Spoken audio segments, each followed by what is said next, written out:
Assalamualaikum warahmatullahi wabarakatuh. Perkenalkan, nama saya Angelina Nuriksan dengan nomor NPM 2021911103 dari kelas C dengan jurusan Pendidikan Jasmani.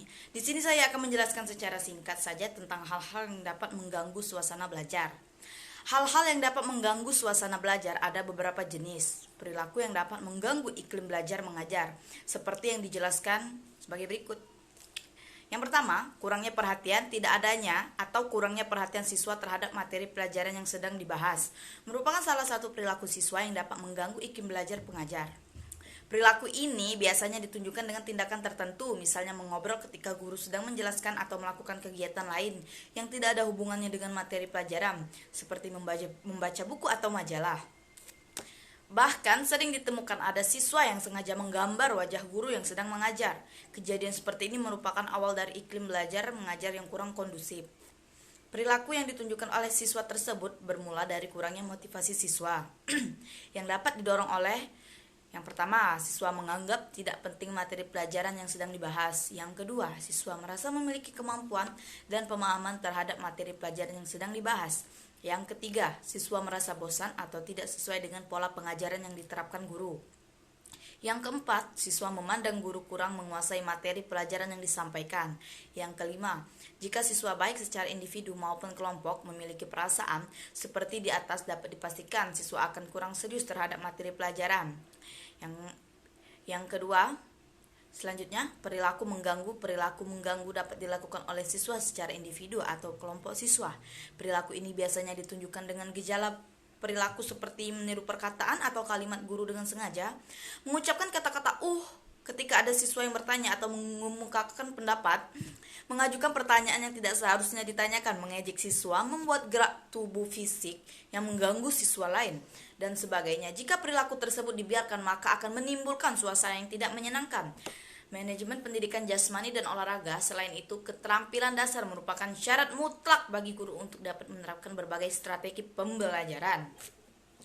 Untuk beberapa keterampilan dasar yang dimaksud: yang pertama, keterampilan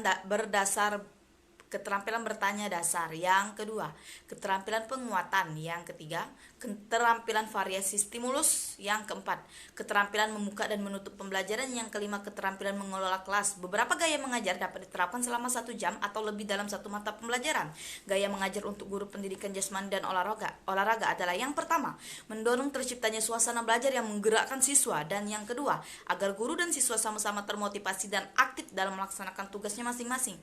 Berkenaan dengan beberapa gaya mengajar yang akan digunakan nanti seperti dijelaskan di atas, diharapkan Anda akan rajin mencobanya satu persatu agar mahir. Ingat, tidak ada satu gaya mengajar yang dianggap paling berhasil, karena tergantung situasi. Gaya mengajar ini terkadang lebih ditekankan pada guru sebagai pusat pengajaran dan terkadang berpusat pada anak atau siswa.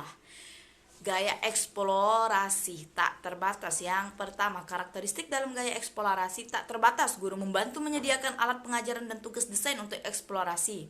Instruksi yang diberikan guru bisa seperti ini: hari ini setengah dari waktu luang Anda diisi dengan berbagai kegiatan, dan silakan temukan gunakan alat yang Anda butuhkan. Atau, ambil bolanya dan mainkan sesuka hatimu. Tidak ada batasan kecuali faktor keamanan siswa. Guru hanya mengingatkan cara menggunakan alat tersebut.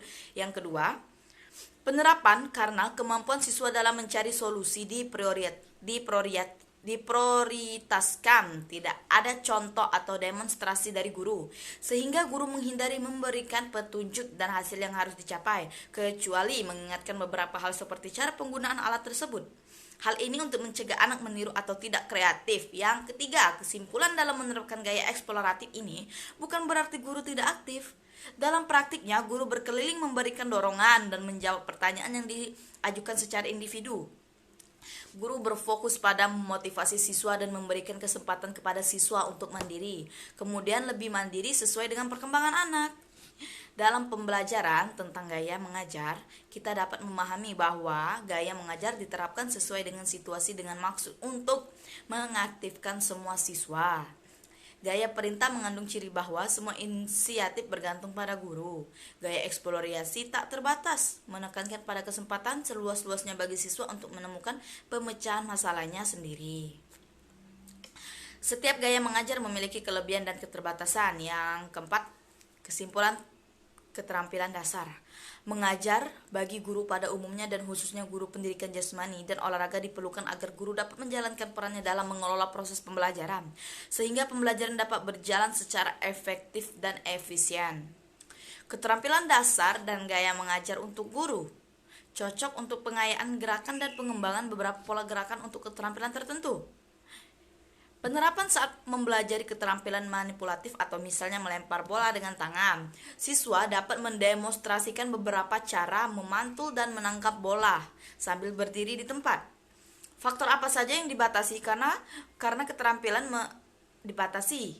Keterampilan menangkap sambil berdiri di tempat. Contoh lain adalah ketika siswa berlatih dengan temannya, misalnya keterampilan bermain bola, mereka dapat melempar atau memantulkan bola dengan beberapa cara seperti bolak-balik di antara mereka. Kesimpulan gaya, eksplorasi terbatas juga dapat diterapkan untuk tujuan yang lebih luas seperti untuk mengeksplorasi variasi gerak yang lebih kaya dalam kaitannya dengan ruang, waktu, daya, dan arus gerak. Sekian itu saja. Apabila ada kesalahan kata mohon dimaafkan. Saya akhiri. Wabillahi taufiq walhidayah. Wassalamualaikum warahmatullahi wabarakatuh.